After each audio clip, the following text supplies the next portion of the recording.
Hello, my name is Richard Koss, and I'm here to talk about my research topic. My research topic is about the relationship between social media and health-related news.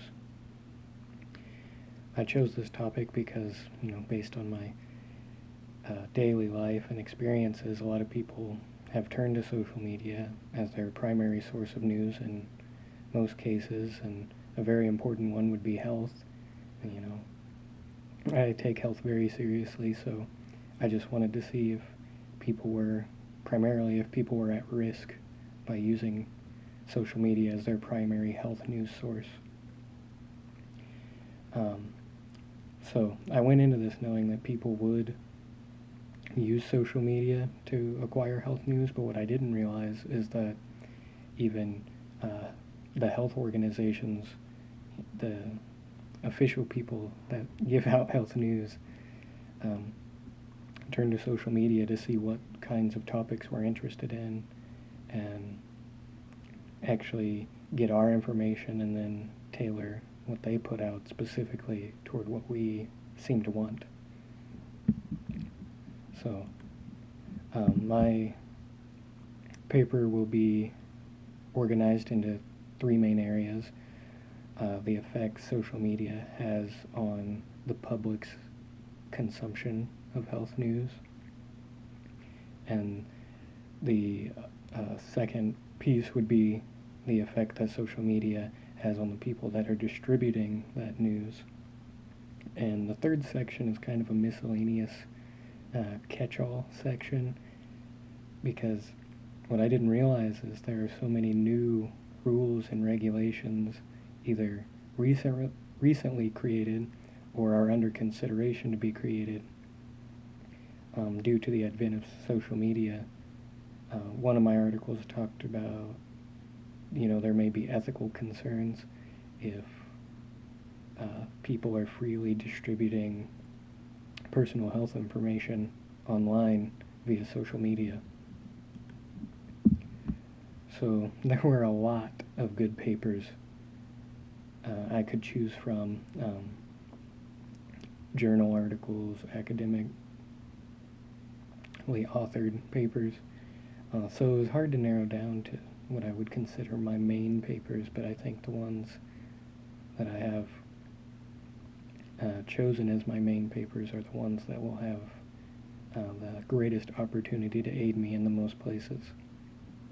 So my first main paper is Questioning Reliability, Assessments of Health Information on Social Media by Dahmer.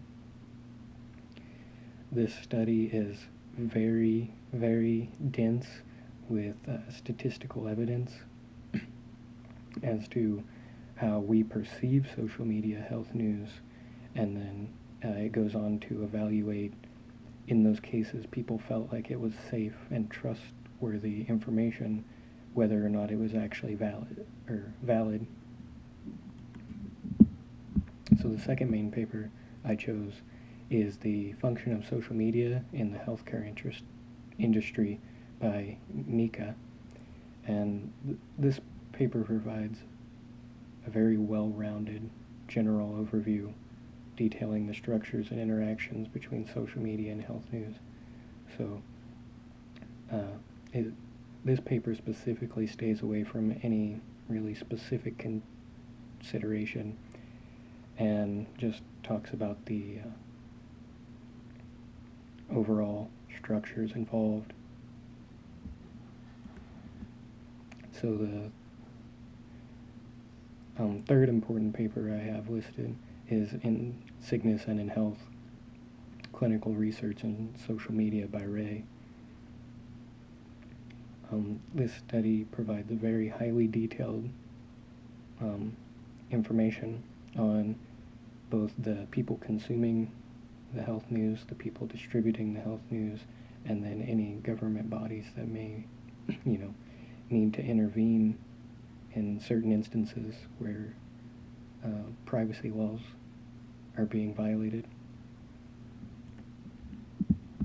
So, in conclusion, I would say there's definitely a strong influence that social media has on health news.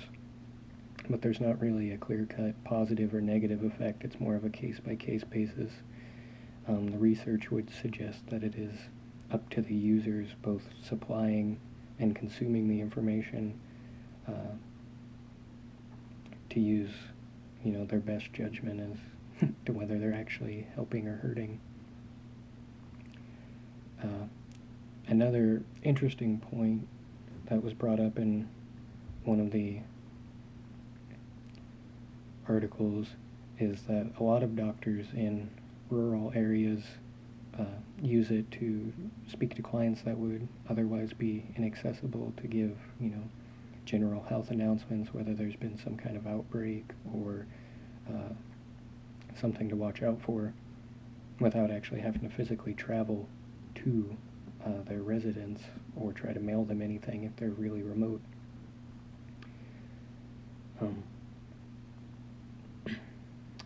Thank you for watching.